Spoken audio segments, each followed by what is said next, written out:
All right, so here we are with our Precision Deluxe regulated power supply, and we have come this far. Solder all the wires, solder all the components, trim out of the components, remove the unwanted solder bridge that I had right there. That is something you really want to be careful when you do that solder joint right there for the transistor. It can really be bad. And so now what I'm about to do is I'm going to do some of the mechanical work here, following of course the assembly manual. We're going to do the panel assembly. Just follow the instructions on that. If I don't record everything, just make sure that you follow the instructions on that. I'm going to get my bag of components right here, and with this bag I have a number of parts, and some of these are color coded, as you may know. So we want to properly use the color coded material so that we can do this right. All right, so I'm gonna put the output and output post on both sides actually. All right, so there's a set of black and red posts, and of course the yellow ones that go in there. So let's get these guys in place as they belong. I'm gonna go from left to right.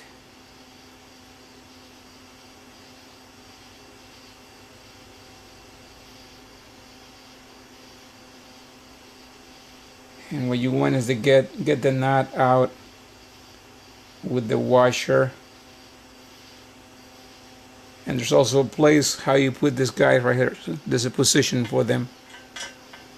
Okay, so you can install them all just like that. Again, if I don't get to record everything, you just make sure that you follow this step to get the panel set. Okay, so it's being assembled. And not just hand tighten. I think we need a wrench to tie this up. I'm gonna do that later. I'm gonna just hand tie this, guys, but you do need a wrench for permanent installation. So the next one, it's a black one. So I'm gonna get the washer and knot out. Should have been ready with this, but anyways, you're seeing how things are done. Okay.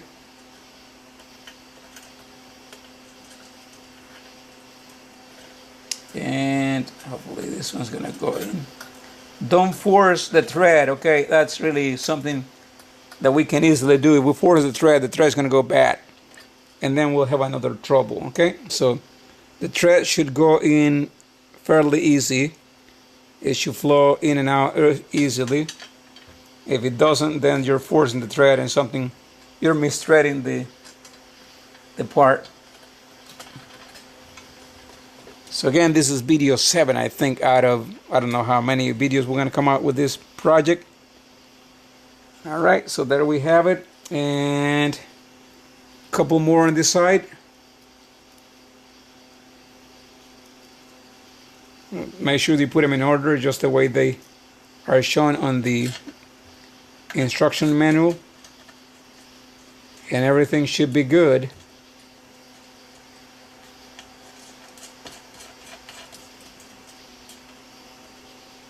Okay, tied that real good.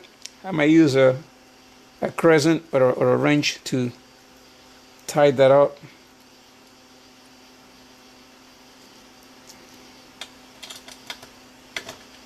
And this is the last one post.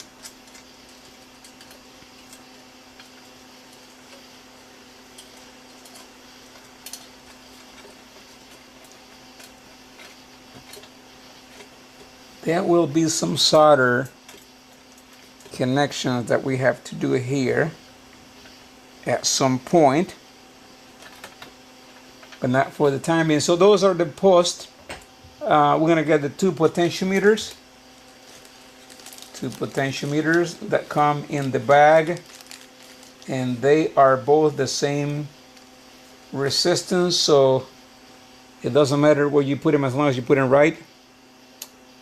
All right, and where are the nuts for this guy? The potentiometers and the nuts. There's a couple of lock nuts. All right, there's a couple of lock washers also. So these guys go on top, and we need to put the lock washers. They should be here somewhere in here. Yep, they're here. Thank you for your patience. Hopefully we're doing all good. Okay, lock washers for that. And nuts.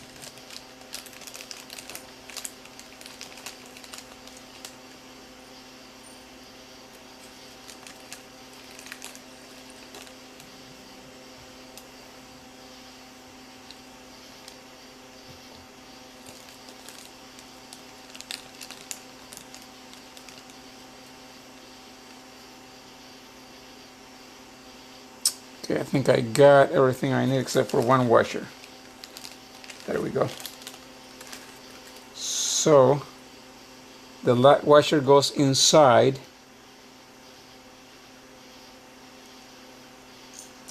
and then we have the washer and the nut outside. Again, you want to, tight this guy is real good for permanent work. I'm just doing, hand tight them with my hand, but there'll be a need for a wrench here. Okay, at some point it needs to be tightened with a wrench for permanent work. Otherwise, when they vibrate, they can get loose.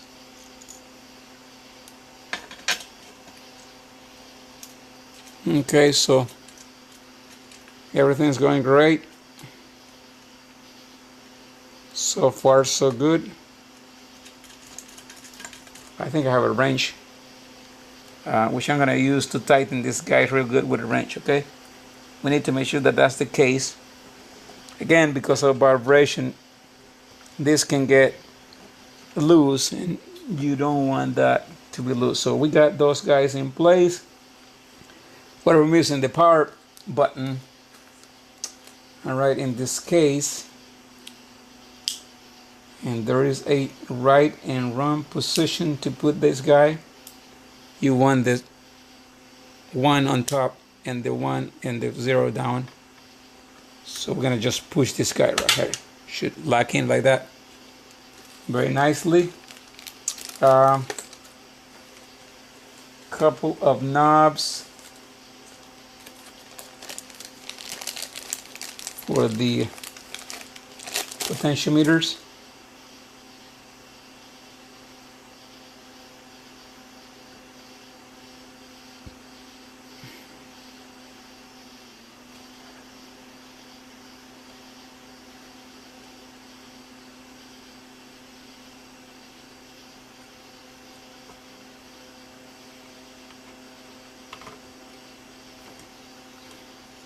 There you go, maximum, minimum, maximum, minimum, so that's good. We got all the front part. What are we missing? So we got the potentiometer. All right. The locks and the switch. We got the switch number 8 solder. Where is that guy? Number 8 solder. Yeah, the lug, right? Yep. So we need a lug that goes inside. Where will that be? That is somewhere in here, right? Yeah, here it is. And there is a 5/16 screw and a nut that goes with that. There's multiple of those, so I hope I have the right ones.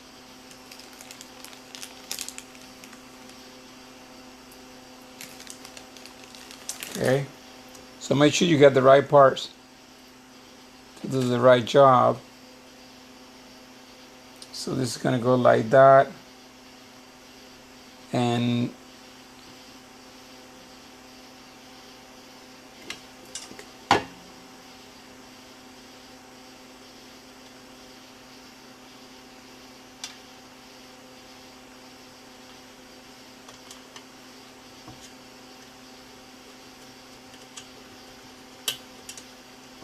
that almost threads in, and I think it does threads in, and then you're going to put your lug in there.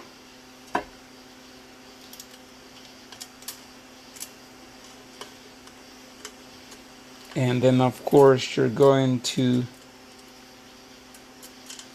put the nut on top. Sorry, I'm not showing you. Here we go. That's what I'm doing right there. Okay, and I may need to thread this all the way in and then get the knot secure. Once again, I'm gonna tie this with a wrench. Okay, I have just done hand tightening here, but rear view rocker backs. Ooh, what are we missing here? Oh, rocker switch. Yeah, this is the switch they're talking about. So this switch right here, it looks like it's the way it's supposed to see, right? I think we got all the face plate and components assembled. So I'm gonna stop this video 7 for the moment, and then we'll continue on with the next video in just a little bit. Be right back.